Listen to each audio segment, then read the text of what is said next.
பாபா ஓர் கருணாலயம், பாதம்தான் கமலாலயம்.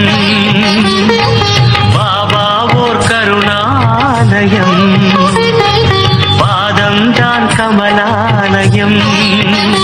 சாயப்பா மேல் நம்பிக்கையும் பற்றும் கொண்டு அவரை வணங்கி வரும் சாய் பக்தர்கள் அனைவருக்கும் வணக்கம். நல்லதையே நினைப்போம், நல்லதே நடக்கும். உங்கள் அனைத்து வேண்டுதல்களும் நிறைவேற எல்லாம் வல்ல சாயப்பா உங்களுக்கு அருள் புரிவார். இன்றைய சாய் அப்பாவின் அமுத மொழியை கேட்போமா? அன்பு குழந்தையே, எப்போது வாழ்க்கையில் முன்னேற்றம் ஏற்படும் என்று காத்துக் கொண்டிருக்கிறாய், சரியா? உனக்கு ஒரு நல்ல செய்தி. உனது கஷ்டகாலம் முடிவுக்கு வந்தது. உன் வாழ்க்கையின் மகிழ்ச்சி என்னும் பூந்தோட்டத்தில் நுழையும் நேரம் வந்துவிட்டது. இனி உன் எண்ணம் போல் உன் வாழ்க்கை மாறும். உன் நீண்ட நாள் வேண்டுதல் ஒன்று மிக விரைவில் நிறைவேறும். அதனால் கவலையை விடுத்து சந்தோஷமாக இரு செல்லமே. எது உன்னை துன்புறுத்தினாலும் கவலைப்படாமல் இரு. எது வந்தாலும் எதிர்த்து நின்று போராடு. எதுவும் என்னை மீறி நடக்காது என்பதை தீர்க்கமாக நம்பு. நடப்பது அனைத்தும் நன்மைக்கே என நினை. அனைத்தும் நன்மைக்கே என்பதை தீர்க்கமாக நம்பு. உனக்கு பிடிக்காத விஷயங்கள் நடந்தால் சகித்துக் கொள்ள முயற்சி செய். உன் கஷ்டம், கவலைகள், துன்பங்கள் அனைத்தையும் எனது தாமரை பாதங்களில் சமர்ப்பித்துவிடு. கஷ்டம் எதுவும் நிரந்தரம் இல்லை. எல்லாம் ஒரு நாள் மாறும். என்னை நம்பி வந்த உன்னை எத்தனை ஜென்மங்கள் எடுத்தாலும் உன்னை தாங்கி நிற்பேன். உன் நியாயமான விருப்பங்களை நிறைவேற்றி தருவேன். இனி நீ மற்றவர்கள் ஆச்சரியப்படும் வகையில் பணக்காரனாக வாழ்வாய். உன் வெற்றியை கண்டு அனைவரும் வியப்பார்கள். நீயும் உன் குடும்பமும் சந்தோஷமாக இருப்பீர்கள். நன்றாக யோசித்து பார். முதலில் என்ன செய்தாய் என்பதை. ஆரம்பத்தில் என் வார்த்தைகளை நிராகரித்து உன் மனம் போன போக்கில் சென்றாய். கடமையே என்று என்னை பூஜித்து வந்தாய். ஆனால் காலங்கள் பல கடந்து பல முறை அற்புதங்களை நிகழ்த்தி என்னை நீ புரிந்து கொள்ள வைத்தேன். நினைத்து பார், எப்படியோ வாழ்க்கையை நகர்த்தி கொண்டு வந்தாய்.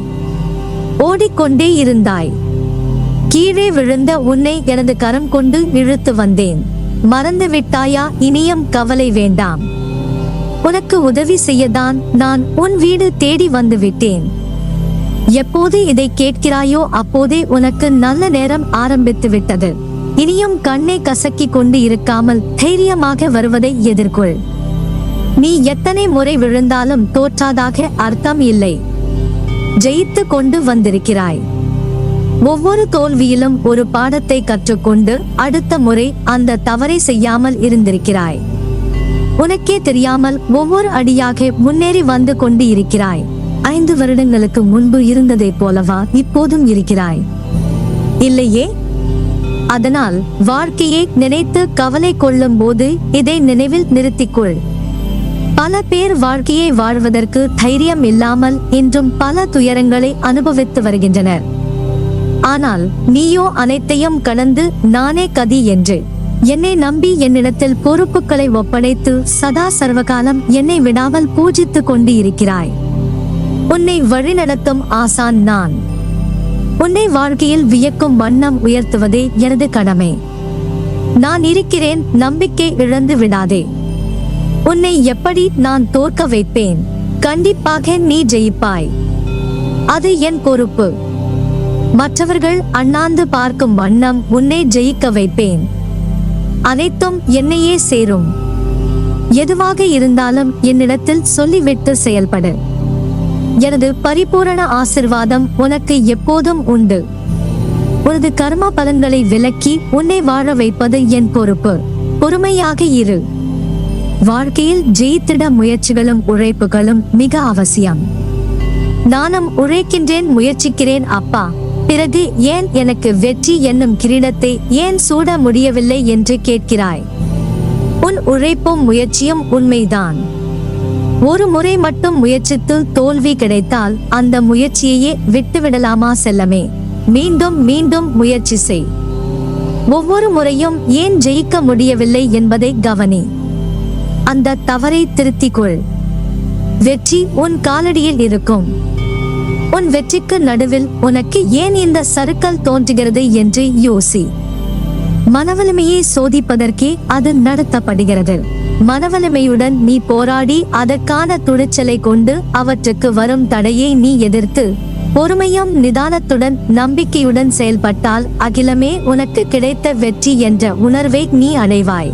அந்த உணர்வு வார்த்தைகளால் சொல்ல முடியாதது.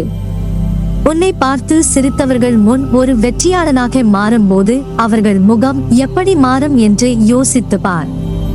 வெற்றியை நோக்கி செல்லும் போது வரும் சிறு சிறு தடங்கல்களால், உனக்கு வரும் கஷ்டங்களால் அந்த நேரத்தில் மனச்சுமை அதிகமாக தான் தெரியும். ஆனால் நீ மனந்தளராது நின்றால் எல்லாம் வெற்றியே. நீ நடுவில் நிற்கதியாய் நிற்பதை போன்று உணர்கிறாயா? நடுவில் எந்த துணை இல்லாமல் நிற்கதியாய் நிற்கிறேன் என்ற எண்ணத்தை மறந்து ஒரு நிமிடம் கண்மூடி மன அமைதியுடன் எதையும் யோசிக்காமல் சாந்தமாக மாறி அமைதியான சூழலை உனக்குள் கொண்டு வா. அந்த நிமிடம் நீ நிற்கின்றதே என் பிடியில்தான். உன்னை நான் என்ற உன் சாய் தேவா தாங்குகிறேன் என்பதை மனமாற உணர்வாய். எதற்கும் அஞ்சாதே, எதையும் துணிந்து எதிர்த்து நில். உனக்கான என் துணை என்றும் உண்டு. உன்னை நிச்சயம் நல்வழிப்படுத்துவேன். உனக்கான வழிகள் எல்லாம் வெற்றியாயிருக்கும். அதற்கு நான் பொறுப்பு. வாழ்க்கையில் உனது போராட்டங்கள், அவமானங்கள் என எல்லாவற்றையும் தாண்டி நீ இன்று நிற்கும் இடத்தை சற்று யோசித்து பார். இந்த இடத்தை அடைந்த உன்னால் இதைவிட உயர்ந்த ஒரு இடத்துக்கு செல்ல முடியாதா? உன் மனதில் முடியும், எல்லாம் சாதிக்க முடியும் என்ற கோட்பாடு இருந்தாலும் மன அளவில் தளர்ந்து பயந்து போயிருக்கிறாய். அதை தூர எறி, எல்லாம் உன்னை வந்து சேரும். உன் இப்போதைய நேரம் கஷ்ட காலத்தின் விளிம்பை எட்டிவிட்டாய். அந்த இடத்தில் சில தடுமாற்றங்கள் இருந்தாலும் நீ எவ்வளவு தூரம் மேலோங்கி வந்துள்ளாய் என்று யோசித்து பார். நிச்சயம் வெளியில் வருவாய். உன் மன தைரியம் அத்தகையது. அதற்கு முன்னால் உனக்கு வரும் கஷ்டங்கள் எல்லாம் தூசி போன்றது. அதனால் நீ எதற்கும் பயப்படாதே, கலங்காதே. உன்னில் நிச்சயம் வெற்றி என்ற தீபத்தை ஏற்றுவேன். உன் அன்பின் ஆழத்தையும் உன் பக்தியின் தூய்மையையும் உன் பலத்தையும் உன் விசுவாசத்தையும் எவ்வளவு உன்னதமானது என்பதை உன் சாய் தேவா நான் அறிவேன். அதனால் எல்லாம் சரியாகிவிடும். எதற்கும் அஞ்சாதே. உன்னோடும் உன் குடும்பத்தோடும் நான் என்ற உன் சாய் தேவா இருக்கிறேன். கண்டிப்பாக நீ வெற்றி பெறுவாய். மற்றவர்கள் பார்த்து வியக்கும் வண்ணம் பணக்காரனாய் வாழ்வாய். உனக்கு துணையாக நான் இருப்பேன். நீ இனி ஜெயமாக வாழ்வாய். உன் வாழ்க்கை சந்தோஷமாக மாறும், அது நிச்சயம். உலகத்தில் என்ன மாறினாலும் நான் உன்னை விட்டு ஒருபோதும் அகல மாட்டேன். உன்னில் எப்போதும் நான் இருப்பேன். உன் அன்பின் ஆழத்தையும் உன் பக்தியின் தூய்மையையும் உன் விசுவாசத்தையும் எவ்வளவு உன்னதமானது என்பதை நான் அறிவேன். நீ ஜெயமாக எல்லா செல்வ வளங்களை பெற்று சீரும் சிறப்புமாய் நிம்மதியான மகிழ்ச்சியான வாழ்க்கையை பெறுவாய். நீ என் பரிபூரண ஆசிர்வாதமும் அன்பும் பெற்ற என் பிள்ளை.